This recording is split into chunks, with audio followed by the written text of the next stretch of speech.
Today being the 11th of May 2018, I welcome you to GBS News Edition, where we look at the news that have been going on throughout the week. I am Kimotho Esther. Thank you for staying tuned. Hello and welcome to this edition. But today we start on a very sad note where many lives were lost in Nakuru County. At least 450 families were affected after Solai Dam burst its banks on Wednesday 9th May. 48 people have been confirmed dead, 41 treated and discharged, and 47 others are still admitted in hospital. The Cabinet Secretary for Interior, Fred Matiang'i, has confirmed that the dam swept away about 10 kilometers down, washing an entire village of over 300 homesteads. The Kenya Defence Force is carrying out an aerial survey to determine the extent of the damage caused by the dam, while the Kenya Red Cross and other volunteers search for possible casualties. Moving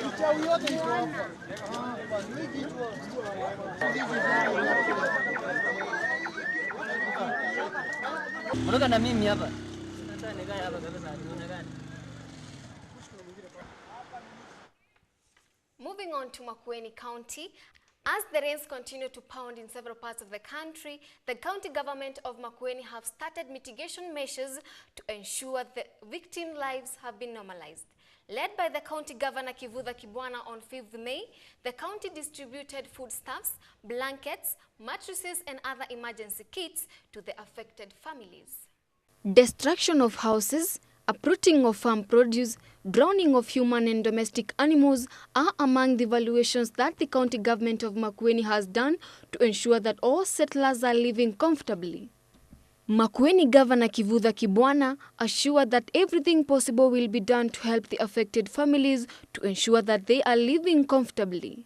He also said that they have assembled a task force comprising the county government, the county assembly, the national government, the NGOs, and together with the well-wishers to help pull together the resources in order to help the victims of the floods which have left devastating effects. We are all involved. The major problem is how to mobilize resources because this is the end of the financial year. The counties had exhausted a lot of the emergency monies, and normally counties don't have. But we know that the National Disaster Management System has the capacity to be able to assist. The governor also urged the Ministry of Education to consider waiving the school fees for the affected Kenyans so that their children might go back to school. So I think it will be important for the Ministry of Education to give a reprieve and to say that either school fees is cancelled a bit, there's a school fees relief, or parents are given time to pay school fees so that the kids can go to a school. Chief Officer of Environment in Makueni County Government, Ms. Mary Mbege, said the ministry has come up with an alert system where the residents can be warned in advance where such calamities are detected. Our future plans are to give the farmers and the local communities early warning systems through consolidating climate data information, through the committees that we've already established at ward level. And this will be able to advise whether farmers can be able to plant which crop at which particular time. For the highly affected county after Tana River, Garissa and Kitui respectively, this county has experienced damages and losses ranging to now 2 billion shillings. Reporting for GBS TV, I'm Kimotho Esther. The country has been experiencing loss of lives and destruction of property, and as Kivutha says that this is a national disaster, do you also think the same? You can give us your views and comments on our SMS line, that is 21144. And from there, we move to the education sector, where the Ministry of Education, together with the Ministry of Health, Agriculture, Livestock and Fisheries, has come up with a new strategy called National School Meals and Nutrition. The ministry held a conference on 8th May at a hotel in Nairobi with the theme of working towards an inclusive national sustainable program that will see all the children in public schools are fed. Of school meals implementation, where guidelines on food safety, storage and preparation will be paramount. The government of Kenya initiated school meals activities in collaboration with development partners. During the conference, different county directors of education stated that the strategy will ensure modalities used to implement the meals will be dietetic and locally available. The project will also promote the small-scale farmers. The official launch of National Meals and Nutrition Strategy will be on 9th May at Safari Park Hotel. The Ministry of Education developed a sustainable strategy together with partners for the complete handover of school meals from World Food Programme to the government. This was done in order to make meals more sustainable and less dependent on donor funding. The project is expected to cover at least 80% countrywide. Reporting for GBS TV, I am Lynette Nderitu.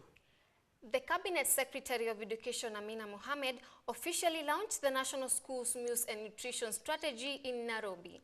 The strategy demonstrated different modalities applied to ensure there is food flexibility for scalability that will curb drought in semi-arid areas. The program, dubbed Food Nutrition Security Policy, highlights nutrition areas including reducing the micronutrients in deficiencies. The National Nutrition Action Plan commits to promote appropriate nutrition for school children and adolescents. Also seek to promote gender equality and equity to enhance children's rights and protection in schools. The CS in Agriculture said that the ministry has put on several acts to ensure the students get 100% nutrition. He also said his ministry will provide drilling skills to farmers partnering with them.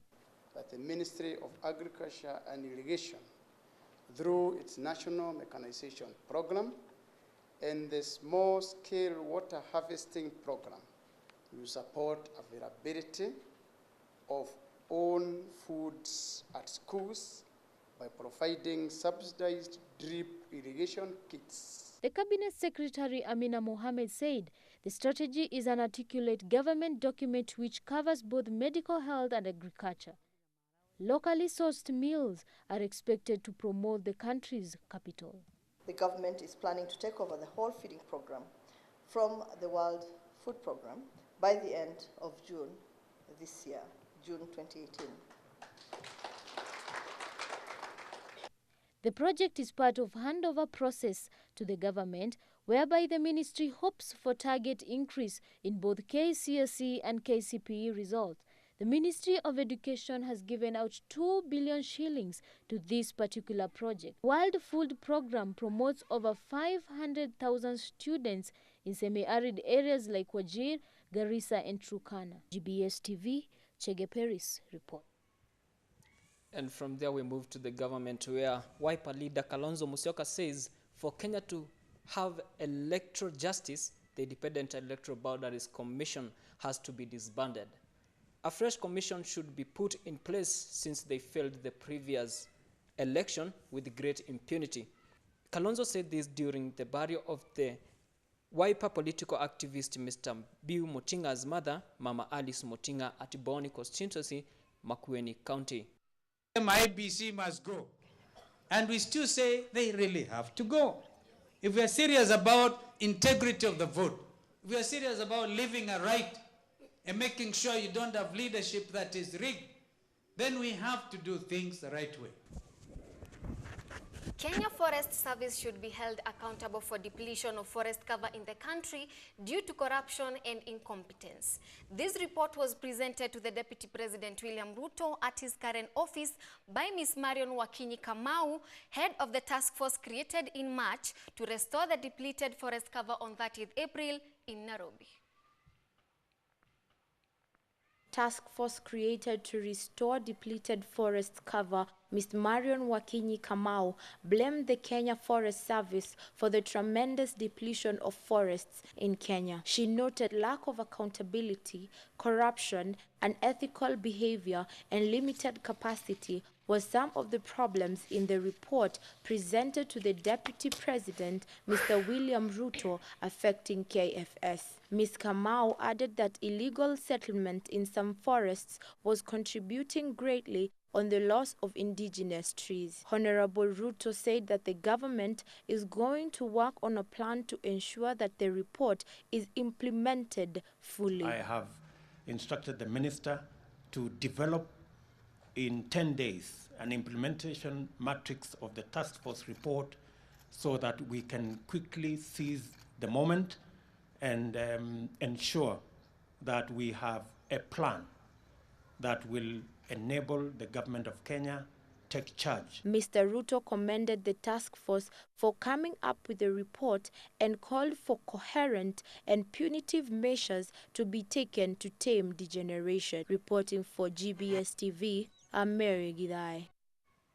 The corruption issue has made many countries to go down economically, and I believe this should be eradicated in our society, but they say change begins with you. So we move on to business news where Safaricom company has announced its audited results for the financial year that ended on that 1st March 2018.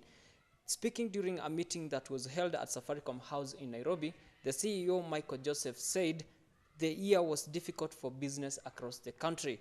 The company made 10% growth over the year. Chief Finance Officer Satish Kamath said M-Pesa and mobile data continued to be the drivers of the growth in the year, where M-Pesa grew in 14% and contributed 3.8 percentage points, and mobile data grew by 24%, contributing 3.5% of the 10% growth achieved in the year. In FY18, our service revenues grew at a strong rate of 10% year over year. With the pillars of putting customers first, the Director of Strategy and Innovation, Joe Ogutu, said Safaricom has opened a call center in Eldoret staffed with 800 full-time workers to improve access to assisted customer care services. So one of the key areas that we are also focusing on is fiber to the home, where today we have passed over 140,000 homes, and also fiber to the business, where 1,800 commercial buildings are connected to the Safaricom fiber. Mr. Ogutu urged Safaricom customers to call and register with the Voice Biometric Identification System, which was launched recently. Reporting for GBS News, I am Oliver Barrio. Moving on to the health sector, because we say prevention is better than cure. The largest cholera vaccination drive in history, targeting 2 million people across Africa, is underway. This was announced by the United Nations on 6 May in response to a series of recent deadly outbreaks of waterborne diseases. The vaccine are funded by the Vaccine Alliance Public-Private Partnership, known as Gavi, and they were sourced from a global stockpile. Spokesperson for the Secretary General Stephane Dujarric said on 7th May that more than 2 million people across Africa are set to receive oral cholera vaccine by mid-June this year. This will be the largest cholera vaccination drive in history. He also said that a spate of recent outbreaks across Africa has promoted the campaigns in several countries like Zambia, Uganda, Malawi, South Sudan and Nigeria. The drive will be completed by mid-June this year. The campaigns are being implemented by the respective ministries of health support and the World Health Organization and partners of the Global Task Force on Cholera Control. Since the beginning of this year, World Health Organization has led a way of providing technical expertise and guidance, who are working closely with the Health Ministry and other partners in the 5 targeted countries. This is to plan and implement the vaccination campaigns. The ambitious effort is a part of a global push to reduce cholera deaths by the 90% come the year 2030. Reporting for GBS TV, I'm Kimodo Esther. And still in Africa, we move to Congo, where Ebola strikes again. World Health Organization is rapidly scaling up its operations in Democratic Republic of Congo in response to Ebola outbreak declared in the country on Tuesday, 8th of May, after lab results confirmed 2 cases in Ibukoro region of the Equator province. This was said by the United Nations spokesman Stephane Dujarric in New York.